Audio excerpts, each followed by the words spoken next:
It was close to midnight when Youssef, a taxi driver from Casablanca, accepted one last ride. The city streets were empty, washed in orange light from the lamps, and the summer air pressed hot and heavy through the half-open window. He told himself it was just another job.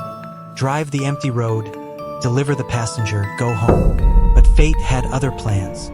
The passenger never showed up. His phone rang, the client canceled, and suddenly Youssef was alone with nothing but the stretch of highway before him. He sighed, shifted gears, and decided to head back. That's when he saw her. On the roadside, a woman stood barefoot in the dust, her long white dress fluttering against the wind. Her hair, black as pitch, hung wet over her shoulders. She raised her hands slowly, the universal sign for stop. Youssef hesitated. The road was deserted, no villages for miles. What was a woman doing out here dressed like that? Conscience pushed him forward. He pulled over. The woman stepped closer, her eyes hidden in the shadow of her hair. "Can you take me?" she whispered, her voice cracked, as though unused for centuries. Youssef nodded. "Of course, get in." She slid into the back seat without a sound. The smell of damp earth filled the car, like riverbanks after heavy rain. He glanced at the mirror, but her reflection seemed blurred, as if fogged by unseen hands. "Where are you going?" he asked. "Keep driving," she said softly. "I'll tell you when to stop." He did as told, the tires humming against the empty road. Silence grew heavier with every passing second. He tried to distract himself, asked questions, her name, where she lived, what she was doing so far from town. She gave no answers. Only the faintest smile tugged at her lips. Then the radio, which had been dead quiet, crackled to life. A shriek of static filled the car. Youssef jumped, quickly turning the dial, but no station came through. Only whispers, echoing in a language older than words. In the mirror, he saw her lips moving in perfect sync with the whispers. His throat tightened. "What are you saying?" he demanded. She looked up. For the first time, he saw her face clearly. Her eyes glowed faintly, liquid black, like oil swallowing stars. "You know me," she said. The name pressed itself into his mind before she spoke it. Aïcha Kandicha. The cursed spirit mothers warned their children about, the phantom who lured men to doom. Panic surged through Youssef. His foot pressed harder on the pedal, as though speed could outrun the creature in his backseat. The road twisted into endless darkness. No matter how far he drove, no lights of villages appeared. The highway seemed to fold back onto itself, trapping him in a loop. He glanced again at the mirror and froze. The back seat was empty, his breath caught in his chest. He nearly pulled the car to the side when a voice whispered directly into his ear, though no one sat beside him. "Don't look back." Every muscle in his body screamed to flee, but his hands were glued to the wheel. A chill crawled up his spine.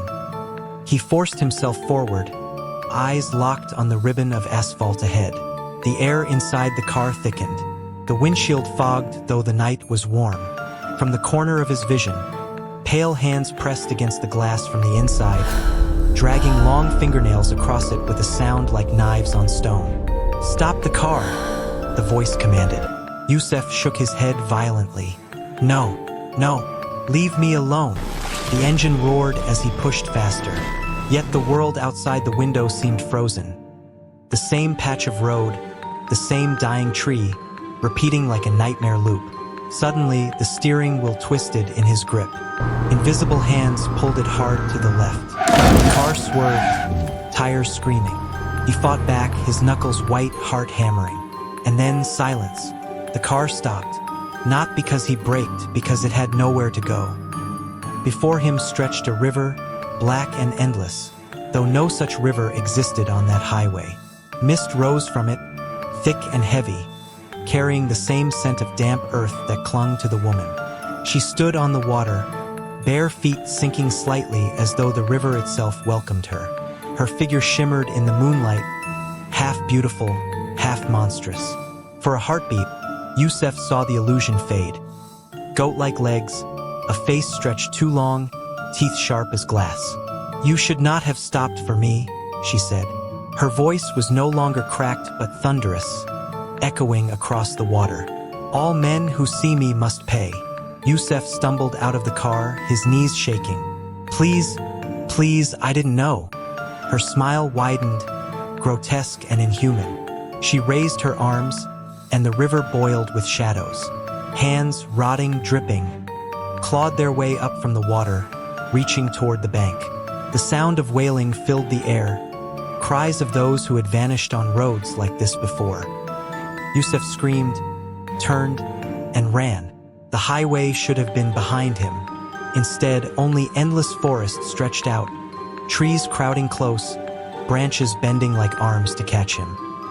He ran blindly, breath ragged, until he stumbled over roots and fell face first into the soil. When he rolled onto his back, she was there, standing above him. Her hair spilled down, brushing his face like a curtain of shadow. "This road belongs to me," she whispered, her lips stretching far too wide. "And now so do you." The last thing Yusuf saw before darkness swallowed him was her eyes. Two endless voids, pulling him into a place from which no soul ever returned. And when morning came, travelers found his taxi parked neatly by the roadside. The engine was cold. The driver's seat was empty. But if one listened closely, just before stepping inside, the faint sound of whispers still echoed from the radio.